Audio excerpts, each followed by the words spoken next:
Tu souhaites acheter un bien à Paris, mais tu te poses des questions et tu veux savoir quels sont les points négatifs à prendre en compte. Cette vidéo est faite pour toi, j'espère qu'elle pourra t'éclairer. Je vais essayer de répondre à un maximum de tes questions et te parler de mon retour d'expérience pour que tu puisses comprendre quels sont les points négatifs d'investir à Paris. C'est parti. Alors, comme tu le sais peut-être, j'ai investi dans un studio à Paris. Aujourd'hui, je vais te parler des points négatifs d'avoir réalisé cet investissement ou des choses que je regrette, qui ne sont pas forcément de mon sort, mais qui vont freiner mon investissement. Le premier, c'est l'encadrement des loyers. Alors, si tu n'es pas au courant, à Paris, pour louer son appartement, il y a un encadrement des loyers donc à respecter, qui a été mis en place par la ville de Paris. Et donc, on doit respecter donc un prix au mètre carré de location maximum. Pour ça, c'est simple, tu vas rentrer tes critères donc de localisation, de confort, de surface, etc. Et il y aura un prix au mètre carré à respecter. Pourquoi je considère que c'est un point négatif, alors que ça a quand même des gros avantages, notamment pour protéger les locataires. Et pour moi, c'est plutôt une bonne mesure pour éviter justement d'avoir des loyers qui soient complètement déraisonnables et permettre aux gens de pouvoir continuer à se loger dans Paris. Eh bien, c'est parce que malheureusement, quand on est propriétaire d'une petite surface, notamment d'un studio, comme dans mon cas, eh bien, l'encadrement des loyers fait qu'on ne va pas pouvoir louer son bien à un prix qui est dans les tendances de marché, on est très inférieur et donc forcément on va perdre énormément en rentabilité. Heureusement, il existe une solution donc qui s'appelle le complément de loyer, qui est à utiliser donc avec modération, mais qui permet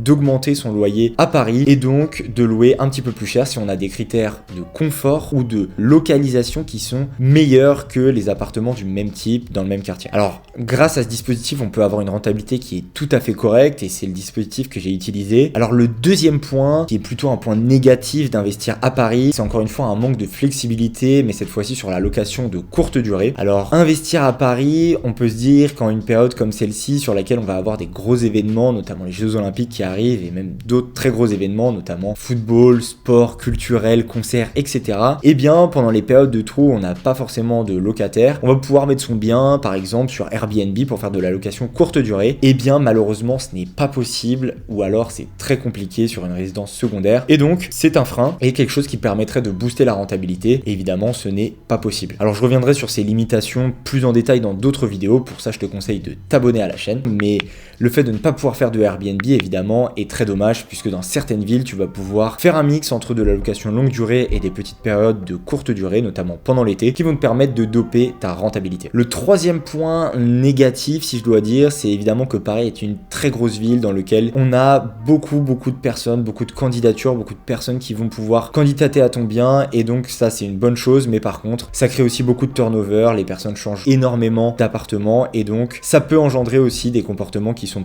parfois dommageables, notamment des locataires qui peuvent donc par exemple ne pas payer le loyer, faire des dégradations dans ton bien parce qu'elles considèrent qu'elles payent trop cher, que le bien n'est pas au niveau, ou alors dans tous les cas qu'elles savent que d'ici quelques temps elles vont changer d'appartement. Donc il faut faire très attention pour ça sur la sélection de son locataire. Je ferai bientôt une vidéo justement à ce sujet si tu as déjà investi et que tu cherches tes premiers locataires ou à renouveler tes locataires. Mais voilà, c'est quelque chose qui peut aussi arriver sur une plus petite ville où tout le monde se connaît, dans lequel il y a plus un aspect ville ou village, ça arrive quand même un petit peu moins, il y a moins de rotation dans les logements et en général le prix étant inférieur pour une surface égale, forcément il y a moins cette rancœur qui peut émerger de certains locataires et qui vont pouvoir y avoir des dégradations. Donc faites très attention au choix de votre locataire et surtout évidemment proposer un logement qui soit décent à un prix qui reste dans les normes du marché. C'est ce qui va vous éviter donc d'avoir des dégradations. C'était les 3 points qui sont pour moi les freins à l'achat à Paris.